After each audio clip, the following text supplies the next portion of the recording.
producer, and the reigning Oscar champ, Sean Baker.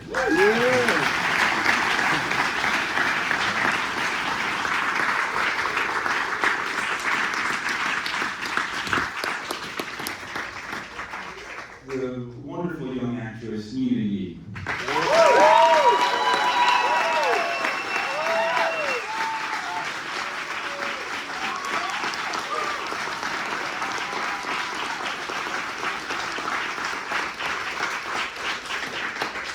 And this mastermind director, Shih-Ching, Tsou.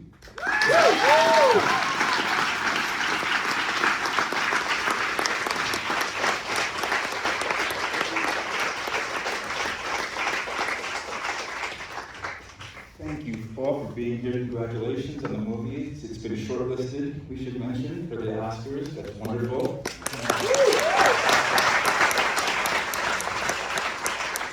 So even though this is completely set in Taipei, and you're from Taiwan, this is actually your home in New York. Yes, I've been here for 26 years.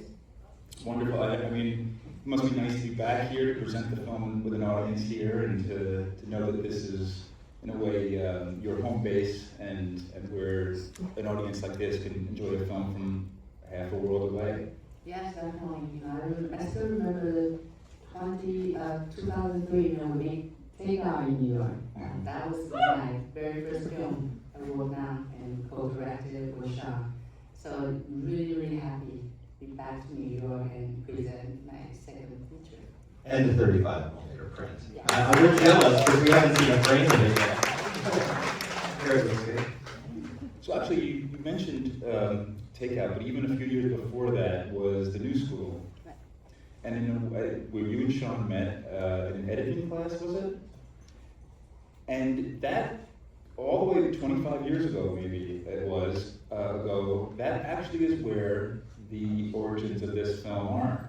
Right, it's so interesting because Left Handed Girl is actually the very first idea we wanted to make, the first film we wanted to make together.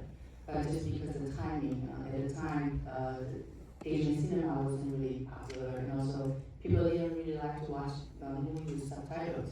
So it took us a while to really bring it to the screen. But working on Takeout is such a fundamental project for us because we found that we were liking the same type of movie. We love all the top 95 movies, and we watched how we evolved at the time. And I'll let Sean explain what Dogma 95 movie is. Dogma 95 is a Danish film movement from the mid to late 90s that ended up resulting in some incredible films, such as Celebration, Thomas Vinterberg's The Celebration, and Lars von Trier's The Idiots. If you haven't seen those two, I'd highly recommend seeing them. Basically, it was just like stripped down cinema. It was cinema getting back to really focusing on story and character by allowing filmmakers to use prosumer equipment and really with no lighting and very minimal crews and removing the artifice from the filmmaking methods so that you can really get to the truth. And so we really connected over those films and wanted to make one.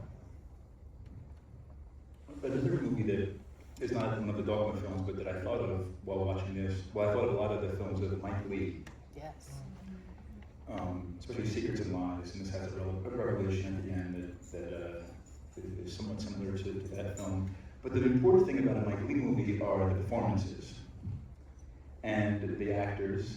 And you guys are such both fans of sort of real, like street casting, you call it, or like people who were really going to believe. So I'd love to include Nina, and congratulations, Nina, on this. I mean, you really do.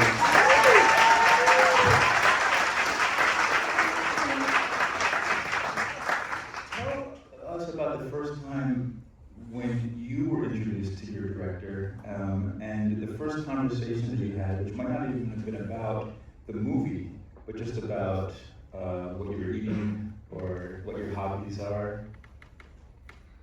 You mean while we talking? Yeah. I need to remember because that was like 3 years ago. I think it's just talking because I didn't like really remember what we were talking about. Yeah, maybe it's like what do you like to do and what things, what's your favorite color, like something. Yeah. And I heard you guys went to a park. That is like I think it's what is that? I don't know. It's, Well, we actually met with two, mother and the sister. So 3 of us with I was with the mom, and we went to the have a meal together. yeah, and when we finish, we go to the park and we play together and we talk together. And I remember we didn't meet until like day one, like when we were filming, and it was very fun working with them. It was nice, and it was kind. Tell us about your method of casting. I know that even 20 years ago you went to Taipei with this script, with the idea of making the movie, and then it wasn't until 2021, I think when you were in Cannes for Red Rocket, Yes. that then it got momentum. Well, we started 2001, the first time I took Sean back to Taiwan. I wanted to show him, the night market. And the original idea is actually came from a piece of memory from high school. For your own? Yeah, my own memory. My grandfather saw me use knives in my left hand. So he scolded me. He said, left hand is devil's hand. You shouldn't use it. So I remember that for the longest time of high school, and I wasn't even left-handed because I got corrected so early on. But I still hold knife, scissors, and microphone. My glasses were not left-handed, just distinction. So when you were in school, as even younger than your teachers, They just corrected right automatically. They think that's the only hand you can use. I mean, it's based on a superstition that the left hand is sinister, Yes. which is very silly, but you've actually encountered it everywhere you've gone with the movie. People who have, maybe even in this audience, who have come to you and said, my brother, my father, my mother, whatever, was corrected. If that's even the right word. I was so surprised that when the film premiered at Cannes, and after the screening, so many people came to me, and they all told me about their life and their taboo stories. And it's international, it's not just an Asian audience. There's a lot of different audience from different cultures, from different countries. And also, Muslim culture, you're not allowed to use left hand, it's considered dirty. And also Indian culture, Jewish culture. And Catholic is a big thing. Catholic, Yeah. yes. So I didn't, we didn't know it was so universal. Like everybody kind of from different culture, they were all fascinated with it. But to get back to the casting, with the older sister character, whose name is should I call her Megan? Yes, her English name Megan, and her Chinese name is Shih-Ching. Okay. She's also, all three of them are just phenomenal. That you found her in a way that you found other actors in Sean's career. Yes, I found Shih-Ching on Instagram because I live in New York, and you speak casting, you have to go outside and kind of talk to people on the street. So I thought everybody's on Instagram. So why not just get on Instagram and find the actor that way. So I went on. I just went on Instagram and looked for a Taiwanese girl or Taiwanese model. Just kind of scroll through every night until one day my husband said, "What are you doing? You're like looking for Taiwanese girl. You're so creepy." So I said, "Oh, I'm just trying to look casting." Yeah, I'm casting. And then eventually I saw her photo. I was so happy because she looked exactly like the character in my head. We had the script since 2010. We went back to Taiwan again in 2010, stayed there for 1 month to write the script and also to do the location scouting. So during the day, we'll just stay home and write script, the writing script every day. And then at night, we'll go to a night market to kind of look, see which one is suitable to shoot. So when we went to this night market, you see in the screen, in the movie, we actually ran into this little girl. Her name is Chocolate, and she was 5 at the time, and she was just running around by herself. So we saw her, we were so happy. We just followed her. We followed her back to her mom's stand. Her mother had a noodle stand at the time, so I made friends with them, and we even made a proof of concept video with this little girl, and used this video. The clip, we actually went to 2 different film markets trying to get funding at the time, but it didn't happen. So we were hoping we would be able to shoot in 2010, and it just didn't happen. And now Chocolate's 25 years old. Yeah. It's all meant to be though, because Nina is the left-hand girl. But I have to say though that running into this little girl, we had already broken the script. We already knew beginning, middle, and end. And when we were there in 2010 to really just flesh it out with all the dialogue and the details, we came across this little girl, and that was a really validating moment for us. We were like, okay, so this is a thing. This could happen here. Because, the night markets are a family environment. They're safe. Everyone's looking out for one another. So there can be children running around and almost becoming like, as Nia puts it, how do you put it? The queen? No, the night market queen. The night market queen, yes, just ruling the night market. And when we saw that, we were like, okay, so we feel validated now. And that was really the moment where we thought we were going to get made right then. We made the decision that Shih-Ching, this was going to be her solo directorial debut, being the fact that it was came from her life and her story and her background. But yeah, no, it was very difficult to find funding. We knew we needed more than just $100,000, and it wasn't until Red Rocket was in competition at Cannes that people finally said, "Do you have any other screenplays?" We're like, "Yes, we just happen to have this one on the back burner that's been sitting here for 20 years, something years," and that's when it all came together. So, and also to talk about the filming of it, sort of true to what Sean was saying about Dogma 95, this was shot with iPhones, as was Tangerine, and maybe with The very last scene of Florida. right. In the night market. So tell us about the size of the crew, and then sort of making it so that it's very organic, and that when we watch the film, we can feel like we're really seeing that hustle and great energy of the real Taipei night market. Well, from the very beginning, I was determined to shoot in the real night market, because early on, I went back to Taiwan, even though we couldn't shoot film, I was still there every year, because I still have a lot of families there. So I went home every year, and I went to the night market. I went to this little girl's family. I was with them. I was like a friend with them for this 10 years, and I always go back there. I visit them. I kind of follow up with them, and also I want to know their stories in night market. So, throughout the 10 years, I was always there. And when we started shooting, I knew I wanted to shoot in the real night market. And a lot of producers in Taiwan, they told me it's not possible. They said you have to build your own night market and hire other extras into the market, and that's the only way. So I refused to do it. So I knew shooting in the night market, there's so many people just walking around. So you have to hire your camera, you have to hire your crew. So people want, because people are so curious about like film shooting. If you have a big camera in the night market, everybody's gonna come over. Yeah. Nobody will leave. They were always curious, like, what are you doing? Who are gonna be here? Who's the star? So when the first day we went in there, we have a pretty small crew. Like the whole crew was around 20 people, because we have a lot of locations. They are all real locations. The video not set in real location. The restaurants is real location. Almost every, even the grandmother's apartment is actually I borrowed from my mom's friend. So it was a living apartment.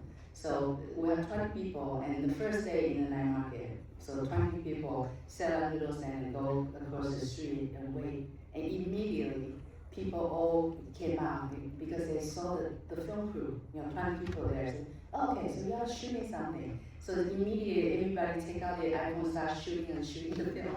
So we couldn't shoot the first day. So I decided, well, second day we need to just load. We need to cut down even more people. So we have around 5 to 6 people every day, and with with a small iPhone. And so from that point on, I think a lot of people forgot we were shooting film. And in the end, we actually had real customers came up to the stand and ordered the noodle from our actress. So I think like that, at that point we feel like, oh my God, that's great. So we look real, we look at real noodle stand, and we even have the actress just cook the noodle. I say, don't say anything. I just serve them and they will go away. Nina, what was it like to make this movie? Because you have to go through a lot of emotional scenes here, but some of them are very funny and some of them are sad. And there's always a camera there. We in the audience, it unfolds to us like it's just really happening. But for you, you're acting. What is that like? And how hard is it to stay in your character when there's a camera and a cameraman just like right next to you? It was fun filming this movie, and you mean the cameraman is like standing in front of me because we use the iPhone to shot this movie. So it's very small, so I can't even spot it. And because me, myself, and my sister and my mother, like in the movie, we go in the character so we don't feel like we're acting. It's like thinking that it's real life. Mm-hmm. Part of that comes from the preparation, right, that you've done for the film with your director and being able to really understand each scene and each character, I guess, right? You mean Like, I understand? Yeah, like you prepared with your co-stars. I actually my mom told me like a storybook and told me the story. Mm-hmm. Wow. And I know like the story is about a single mother and her 2 daughters relocate to Taipei and open a noodle stand in night market. And I, being the night market queen, can do everything I want, can eat anything I want, can play anything I want. That sounds like fun. Nina can cry on cue. The scene where with the meat cleaver and that tear that rolls down her cheek. They did 3 takes of it, and each take, the timing was impeccable. That little tear rolls down. Incredible. Yeah, that's a real tear, by the way. Yeah, no digital tears. Shaw, could you talk about your job as the editor on the film, and did your work on this coincide with the other sort of craziness you were about a year ago at this time? You were deep in the Oscar race. Yes, I was actually editing this film during the Oscar run, which was insane. Because we were doing an event like this, and then I would go home and have to edit for 6 hours. So it was exhausting and frustrating, but at the same time, it was also very rewarding because it was like the creative outlet that I needed at that time. And also, I was just so impressed with Shih-Ching's direction.